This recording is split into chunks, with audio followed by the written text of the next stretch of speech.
Present simple tense sentences direct స్పీచ్లో ఉన్నప్పుడు indirect స్పీచ్లో ఎలా మారుతాలో చూద్దాము. ఈ సెడ్ యూ డ్రింక్ టీ కొటేషన్స్లో ఉందంటే అతని నోటి ద్వారా వచ్చిన వాక్యం, నువ్వు టీ తాగుతావు అన్నాడు. ఈ విషయం ఎవరితో చెప్పు ఉండాలి? అతను తనకు ఎదురుగా ఉన్న వ్యక్తితో అని ఉండాలి. యూ అంటే నువ్వు, మీరు అని.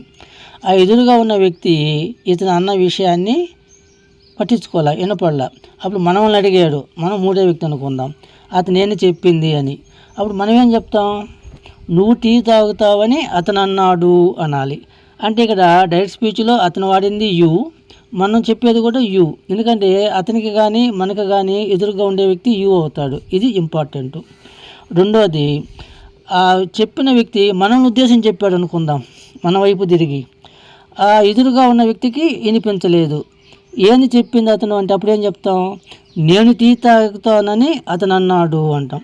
సో ఇక్కడ యు అనే సబ్జెక్టు చెప్పిన వ్యక్తికి ఎదురుగా ఉంటే ఆ విషయాన్ని మనం చెప్పేటప్పుడు యుగానే ఉంటుంది.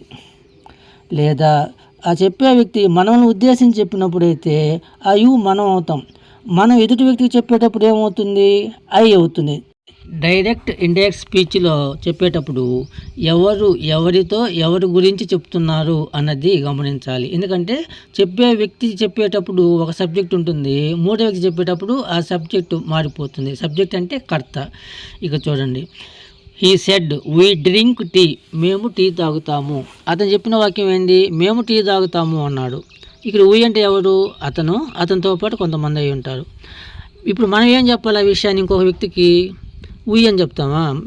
వాళ్ళు టీ తాగుతారు అని చెప్పాలి. అందుకని he said that they drank tea అనాలి. వాళ్ళు టీ తాగుతారు అని చెప్పాలి. ఇప్పుడు అతని నోటి ద్వారా వచ్చిన వాక్యం ఇంకోటి చూద్దాం. He said he drinks tea, అతని నోటి గుండా వచ్చిందే హీ డ్రింక్స్ టీ, అతను టీ తాగుతాడు. ఇతను వేరే వ్యక్తి. మనం చెప్పేటప్పుడు కూడా హీ అనే వాడతాం, ఎందుకంటే సబ్జెక్ట్ ఇంక మారదు కాబట్టి. అతనికైనా వేరే వ్యక్తి హీ అవుతాడు, మనకైనా హీనే అవుతాడు. He said that he drank tea అంటాం. ఆమె టీ తాగుతుంది అని చెప్పాడు అనుకుందాం, మనం కూడా ఏం చెప్పొచ్చు? ఆమె టీ తాగుతుందని అతను చెప్పాడు అంటాం.